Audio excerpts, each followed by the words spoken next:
আমরা আজকে সরাসরি ক্লাসে চলে যাচ্ছি। আমরা আজকে ক্লাস শুরু করব 32 নম্বর অঙ্ক থেকে। লক্ষ্য করুন যে 32 নম্বর অঙ্কটিতে কি বলা হচ্ছে। বলা হচ্ছে একটি দ্রব্য 10% ক্ষতিতে বিক্রি করা হলো। একটি দ্রব্যের কথা বলা হচ্ছে যেটি 10% ক্ষতিতে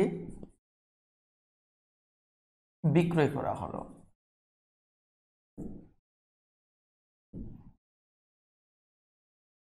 ঠিক আছে, এরপর বলা হচ্ছে বিক্রয় মূল্য 80 টাকা বেশি হলে, অর্থাৎ আমাদের বিক্রয় মূল্য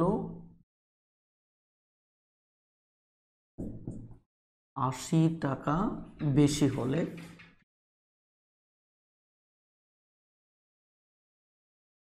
ঠিক আছে, একটু জাস্ট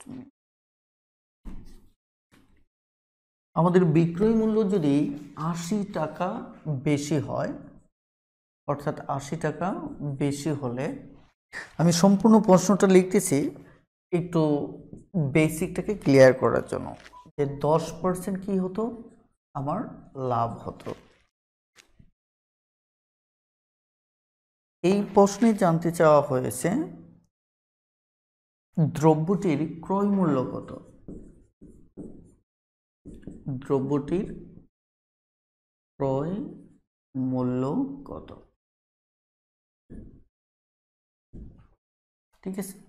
ওকে, আমরা এই অঙ্কটাকে কিভাবে বুঝবো? প্রথমত লক্ষ্য করে দেখেন যে এখানে আমার একটি দ্রব্যের ব্যাপারে কথা বলা হচ্ছে। একটি দ্রব্য যেটা 10% ক্ষতিতে আপনি কি করেছেন, বিক্রয় করেছেন। ওকে, তার মানে এর দ্বারা যে জিনিসটা বোঝা যাচ্ছে সেটা হচ্ছে দ্রব্যটা 10% ক্ষতি হওয়ার মানেটা হচ্ছে যে 100 টাকার জিনিসটা তিনি এটা ক্রয় করেছিলেন 100 টাকায়, সেটা তিনি বিক্রি করেছেন 90 টাকায়, অর্থাৎ তিনি বিক্রিটা করেছেন কত, 90 টাকায়। এখন বলা হচ্ছে যে বিক্রয় মূল্যটা যদি 80 টাকা বেশি হয়, এখন প্রথমত হচ্ছে কোন বিক্রয় মূল্য 80 টাকা বেশি হয়, ওই যে এই দ্রব্যটার যে প্রকৃত যে ক্রয় মূল্য, ওই ক্রয় মূল্যের ভিত্তিতে আমরা 10% ক্ষতিতে জিনিসটা বিক্রি করেছিলাম। আমরা তো আর ক্রয় মূল্যটা জানি না, যে মূল যে জিনিসটা ক্রয় মূল্য ছিল সেটা আমরা বিক্রির সময় 10% ক্ষতিতে বিক্রি করেছিলাম। সেখানে আবার বলা হচ্ছে যে ওই যে বিক্রিটা করেছিলাম সেখানে যদি বিক্রয় মূল্যটা 80 টাকা বেশি হতো তাহলে আমার 10% লাভ হতো। এখন আমার দ্রব্যটি ক্রয় মূল্য কি করতে হবে, বের করতে হবে। এখন প্রথমত এখানে তিনটা তথ্য, এই একটা তথ্য, আর একটা তথ্য হচ্ছে যে আমার বিক্রয় মূল্য 80 টাকা বেশি হলে, এটা একটা তথ্য। আর এই ক্ষেত্রে বলা হচ্ছে 10% লাভ হতো। আপনাদেরকে আমি এই ব্যাপারে একটা তথ্য দিই। তথ্যটা হচ্ছে আপনি যখন এই টাইপের অঙ্ক করতে যাবেন, যে আমরা শতকরার ভিত্তিতে, যেহেতু ক্রয় মূল্যটা আমার জানা নেই, তাহলে আমি ক্রয় মূল্যকে 100 টাকা ধরে আমি আগে হিসাবটা করব, যে 100 টাকার জিনিসটা 10% ক্ষতিতে বিক্রি করছিলাম এত, এবার 10% লাভে হলে তাহলে আমার বিক্রয় মূল্যটা কত হবে, ক্রয় মূল্য কত হবে। চলুন দেখা যাক 10% লাভে, 10% লাভ, এক্ষেত্রে তাহলে আমার ক্রয় মূল্য তো সেম থাকবে, মানে একই জিনিস যেটা 10% ক্ষতিতে বিক্রি করলে বিক্রয় মূল্য হবে 90, আবার ওই জিনিসটি যদি 10% লাভে বিক্রি করি ক্রয় মূল্য আমার ঠিকই থাকবে, কিন্তু তখন বিক্রয় মূল্য হয়ে যাবে আমার কত, 110 টাকা। ঠিক আছে, এখন লক্ষ্য করে দেখুন আমি এই জায়গায় মূলত যদি ক্রয় মূল্য 100 টাকা চিন্তা করি, কি করি, 100 টাকা চিন্তা করি, তাহলে 10% ক্ষতিতে সেটা বিক্রয় মূল্য দাঁড়ায় 90 টাকা। এখন যদি আমি এই 90 টাকার জিনিসটা থেকে যদি দেখেন 10% ক্ষতি পুষিয়ে যদি আমি 10% লাভ করতে চাই, তাহলে এই 90 টাকার জিনিসটা আমাকে বিক্রি করতে হবে 110 টাকা। কেন? কারণ এই 90 টাকা যখন বিক্রি করতেছি তখন 10% ক্ষতি হচ্ছে, 110 টাকা যখন বিক্রি করব তখন 10% আমার লাভ হবে। তার মানে 10% থেকে ক্ষতি থেকে পুষিয়ে 10% লাভ করতে গেলে এই 100 টাকার জিনিসটা আমাকে বিক্রি করতে হবে কত? 110 টাকা। তাহলে 100 টাকার জিনিসটা আপনি 110 টাকা বিক্রি করবেন, আলটিমেট তাহলে আপনি কত বেশি বিক্রি করতে হচ্ছে? অর্থাৎ এখানে 10 মানে 110 থেকে যদি বাদ দেন তাহলে হবে কত? 20 টাকা। অর্থাৎ সহজ কথা হচ্ছে আপনাকে 20 টাকা বেশি বিক্রি করতে হচ্ছে। ওকে, তাহলে এখানে 20 টাকা যখন বেশি বিক্রি করতেছেন তখন আলটিমেট লক্ষ্য করে দেখুন, 20 টাকা বেশি বিক্রি যখন করতেছেন তখন ক্রয় মূল্য কত হচ্ছে? 100 টাকা। ক্রয় মূল্য কত? 100 টাকা। অর্থাৎ আমি 20 টাকা বেশি বিক্রি করতেছি, 20 টাকা যখন বেশি বিক্রি করতেছি এই শর্তে, অর্থাৎ 10% ক্ষতি পুষিয়ে 10% লাভ করতে গেলে 100 টাকার জিনিসটা আমি 110 টাকা বিক্রি করতেছি, সেক্ষেত্রে আমার টোটাল 20 টাকা বেশি বিক্রি করতেছি, তখন আমার ক্রয় মূল্যটা দাঁড়াচ্ছে কত? তখন আমার ক্রয় মূল্যটা দাঁড়াচ্ছে 100 টাকা। ঠিক আছে, তখন ক্রয় মূল্যটা আমার কত দাঁড়াচ্ছে? পরে জায়গাটা একটু কম হয়ে যাচ্ছে, একটু লক্ষ্য করে দেখেন, যখন আমি 20 টাকা বেশি বিক্রি করতেছি তখন আমার ক্রয় মূল্য গিয়ে দাঁড়াচ্ছে 100 টাকা। এখন আমাকে বলা হচ্ছে যদি এই দ্রব্যটা ক্রয় মূল্য বের করতে চাই তাহলে সেক্ষেত্রে বিক্রয় মূল্য 80 টাকা বাড়াতে হবে। কত টাকা? 80 টাকা বাড়াতে হবে, তাহলে 10% ক্ষতি থেকে 10% লাভ হবে। তাহলে 20 টাকার থেকে যদি ক্রয় মূল্য 100 মানে বেশি বিক্রি করতে গেলে মানে 100 টাকার ক্রয় মূল্য হিসেবে ক্রয় মূল্য 100 হয়, তাহলে 1 টাকা বেশি বিক্রি করতে গেলে ক্রয় মূল্য হবে কত? এত টাকা। আর 80 টাকা যদি আমি বিক্রি করতে চাই বেশি, তাহলে আমার ক্রয় মূল্য হবে কত? 100/20 × 80। তার মানে আলটিমেট আমি এখানে যদি 4 দিয়ে কাটি তাহলে 400 টাকা হচ্ছে আমার ক্রয় মূল্য। কখন? এই 80 টাকা বেশি বিক্রির হিসেবে আমার ক্রয় মূল্য হচ্ছে কত? 400 টাকা। ঠিক আছে, ওকে, আমি পুরো অঙ্কটা এবার আমি আপনাদেরকে একটু গুছিয়ে দিচ্ছি। সেটি হচ্ছে, যদি আপনি ভালো করে খেয়াল করেন যে এই টাইপের অঙ্কে আমাদের প্রথমত দুটো পার্সেন্টেজ দেওয়া থাকবে, একবার পার্সেন্ট একই ক্রয় মূল্যে, একবার 10% ক্ষতিতে বিক্রি হবে, আবার কিছু টাকা বেশি বিক্রি করলে 10% লাভ হবে অথবা যে কোনো একটা পার্সেন্ট লাভ হবে। ওই ক্ষেত্রে আপনি যে কাজটা করবেন, সত্যিকার যেটা বিক্রয় মূল্য 80 টাকা বেশি হলে 10% লাভ হবে, মানে এই ক্রয় মূল্যের ভিত্তিতে, সত্যিকারের ক্রয় মূল্যের ভিত্তিতে ওই হিসাবটা আপাতত বাদ দেন। বাদ দিয়ে আপনি শুধু একে 100 টাকার ভিত্তিতে, যেহেতু পার্সেন্টেজে আমার ক্রয় মূল্য 100 টাকা আছে, 100 টাকা ক্রয় মূল্য ধরে আপনি দুটো শর্ত অ্যাপ্লাই করবেন যে 10% ক্ষতিতে মানে হচ্ছে ক্রয় মূল্য 100 টাকা হলে বিক্রয় মূল্য কত? 90 টাকা। এবার ওটা যদি আমি 10% লাভ করতে চাই তাহলে কি ক্রয় মূল্য 100 টাকা জিনিসটাকে আমাকে 110 টাকা বিক্রি করতে হবে। তার মানে 100 টাকাকে ক্রয় মূল্য ধরে নিলে আমাকে বেশি বিক্রি করতে, এই শর্ত পূরণ করতে গিয়ে আমার 20 টাকা বেশি বিক্রি করতে হবে। তাহলে আমার 20 টাকা যখন আমি বেশি বিক্রি করতেছি তখন আমার ক্রয় মূল্য গিয়ে দাঁড়াচ্ছে কত? 100 টাকা। তাহলে এই ক্ষেত্রে 80 টাকা যখন আমি বেশি বিক্রি করব, মানে 80 টাকা যখন আমি বেশি বিক্রি করব তখন আমার ক্রয় মূল্য কত হবে? তাহলে 20 টাকার জিনিসটা আমি 80 টাকা বিক্রি করতেছি মানে কি বেশি, দেখেন এটা 4 গুণ বেশি। 100 টাকা যখন ক্রয় মূল্য তখন 20 টাকা বেশি বিক্রি করতেছে, কিন্তু প্রশ্ন বলছে যে না, আমার যদি 80 টাকা বেশি বিক্রি করি, তার মানে 20-এর 4 গুণ যদি বিক্রি করি তাহলে ক্রয় মূল্য তো আমার 4 গুণই হবে। কত? 4 গুণ। এক্ষেত্রে এই টাইপের অঙ্কগুলো আপনি আরও সহজে সমাধান করবেন। কিভাবে সমাধান করবেন সেটি নিয়ে আমি কথা বলছি। সেটা হচ্ছে, দেখুন 100 টাকা ক্ষতি পুষিয়ে যখন 10% লাভ করতে চাবেন, তাহলে 100 টাকা ক্ষতি পুষানো মানে কি? ধরেন এটা 100, তাহলে এর আগে ক্ষতি পোষাতে হচ্ছে 10 টাকা এবং 100, যেহেতু এখানে কত ধরে নিচ্ছি এটা 90 টাকা, তাই না, 10% ক্ষতিতে। তার মানে এখানে 10% ক্ষতি আছে, আবার এই পর্যন্ত গেলে যেতে 10% লাভ করতে হবে। তার মানে আলটিমেট আপনাকে এই জায়গা থেকে এই পর্যন্ত যেতে হবে। তাহলে কত 10% যোগ 10%, অর্থাৎ 20% পরিমাণ আপনাকে বেশি বিক্রি করতে হবে।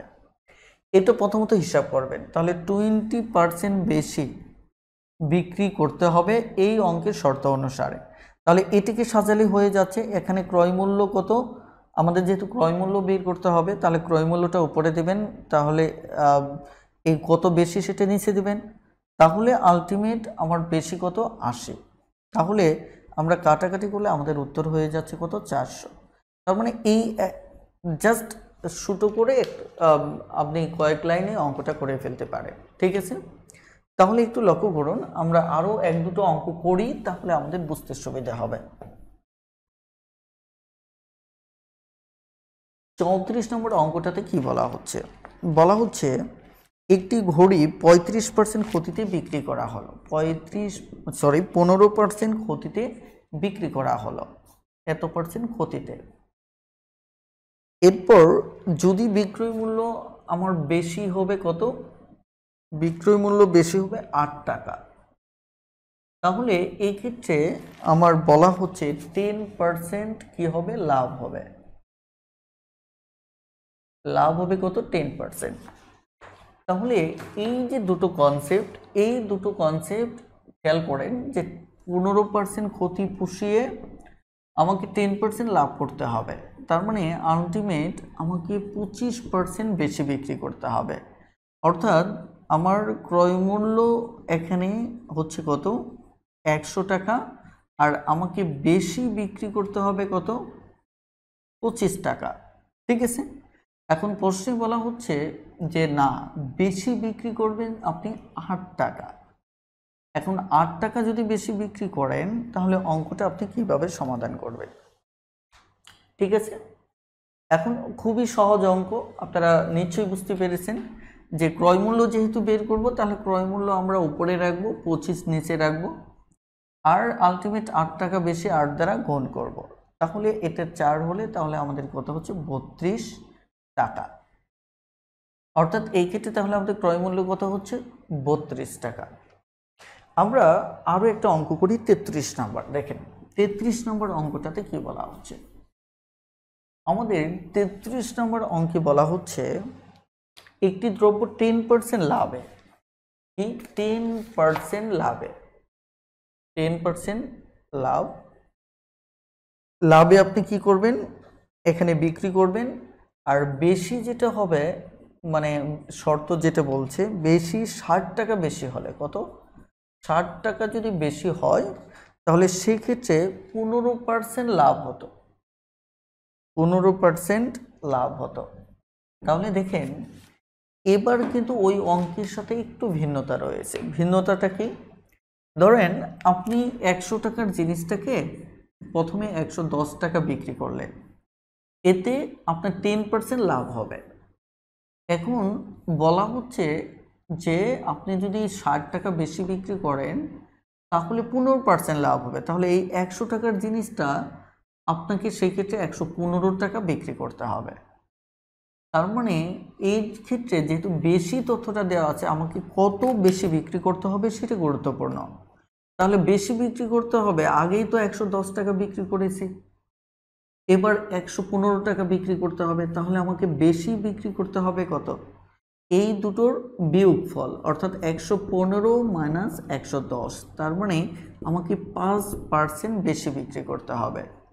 তাহলে আমার যদি 5% বেশি বিক্রি করতে হয়, এক্ষেত্রে তাহলে আমার অঙ্কটা কি হবে, ক্রয় মূল্য হচ্ছে আমার কত, ক্রয় মূল্য হচ্ছে 100, আর বেশি হচ্ছে আমার কত, বেশি হচ্ছে আমার 5, তাই কিনা? তাহলে আমাদের অঙ্কটা জাস্ট ক্রয় মূল্যটা উপরে হবে, 5 নিচে হবে, আর এখানে বেশি কত 60, 60 দিয়ে গুণ করতে হবে, তাহলে হচ্ছে কত আমার 1200 টাকা। এটি হচ্ছে আমার ক্রয় মূল্য। এখন খেয়াল করে দেখেন, আমার যখন ক্ষতি ছিল, তখন আমি দুটো যোগ করেছি, দুটো কি করেছি, যোগ করেছি। আর যখন আমার দুটোই লাভ তখন কিন্তু আমাকে বিয়োগ করতে হচ্ছে, কারণ আমাদের এই অঙ্কটায় যখন ক্ষতি ছিল তখন আমাদের ফ্যাক্টটা ছিল আলাদা। ফ্যাক্টটা ছিল কি আলাদা, কীরকম, যে ক্ষতি ছিল 10%, আমি যদি ধরি লাভ যদি 15% ধরি, তাহলে আমার মাঝখানে 100 টাকা থেকে 10 টাকা অলরেডি লেস ছিল, তাই কিনা। আবার এখানে আবার 15 টাকা বেশি বিক্রি করতে হবে, তার মানে টোটাল আমাকে এই দুটো যোগ করতে হয়েছিল যে 25% বেশি বিক্রি করতে হবে। আর এখানে যেহেতু অলরেডি লাভ আছে, অলরেডি আমি অনেকটা 110 আছে, জাস্ট 115 বিক্রি করলেই হচ্ছে, তার মানে বেশি বিক্রি মানে কি এইটুকুর জাস্ট পার্থক্য, এইটুকুর পার্থক্য। এই কারণে আমরা কি করব, বিয়োগ করব। এখন পরীক্ষার হলে আপনি যে কাজটা করবেন সেটা হচ্ছে এই টাইপের লাভ লাভ যদি থাকে তাহলে 15% মাইনাস 10% এটা বিয়োগ করে নেবেন। বিয়োগ করার পর আপনি কি করবেন, 5%, এটার জাস্ট অঙ্কটা করে ফেলবেন। 100 যেহেতু ক্রয়মূল্য উপরে থাকবে ইন্টু এখানে কত 60, তাহলে হচ্ছে কত 1200। এটি হচ্ছে আমাদের মূলত 33 নম্বর অঙ্ক। আমরা এই টাইপের আরও একটি অঙ্ক দেখব, 38 নম্বর অঙ্কটা দেখব। দেখেন 38 নম্বর অঙ্কে আমাদের কি বলা হচ্ছে, 38 নম্বর অঙ্কেও আমাদের কিন্তু দুটোই লাভ, অর্থাৎ একটি বাইসাইকেল 16% লাভে কি করা হলো, বিক্রয় করা হলো। তার মানে লাভ হচ্ছে কত, 16%। এরপর বলা হচ্ছে যে 20 টাকা বেশি, বেশি কত, 20 টাকা, এই টাকাটা আমার বেশি, এবং এই ক্ষেত্রে আমি এই 20 টাকা বেশি বিক্রি করলে আমার আরও 20% লাভ হতো, ঠিক আছে, আরও কি হতো, আমার 20% লাভ হতো। তাহলে এই ক্ষেত্রে আমার ক্রয় মূল্যটা কি করতে হবে, আমার বের করতে হবে। তাহলে প্রথমত হচ্ছে যেহেতু দুটোই আমার লাভ, তাহলে এই দুটো কি করব, বিয়োগ করব। তাহলে 20 থেকে 16 চলে গেলে আমার 4% মানে হচ্ছে আমার এখানে ক্রয় মূল্য হচ্ছে 100, আর এখানে বেশি বিক্রি, ক্রয় মূল্য 100 হলে বেশি বিক্রি করতে হয় এই শর্তের জন্য আমাদের কত, 4 টাকা, ঠিক আছে। তাহলে এই ক্ষেত্রে আমাদের কি করতে হবে, এটি দিয়ে অঙ্ক করতে হবে। তাহলে আমরা ফাইনালি ক্রয় মূল্য যদি বের করতে চাই তাহলে আমার ক্রয় মূল্যটাকে উপরে রাখতে হবে এবং 4 টাকাকে নিচে রাখতে হবে, আর এটি দিয়ে কি করতে হবে, আমার গুণ করতে হবে। তাহলে 5, তাহলে আমাদের কত হবে, ক্রয় মূল্য হবে 500 টাকা। এটি হচ্ছে মূলত আমাদের উত্তর। আশা করি এই টাইপের অঙ্ক আসলে এখন থেকে আপনারা পারবেন।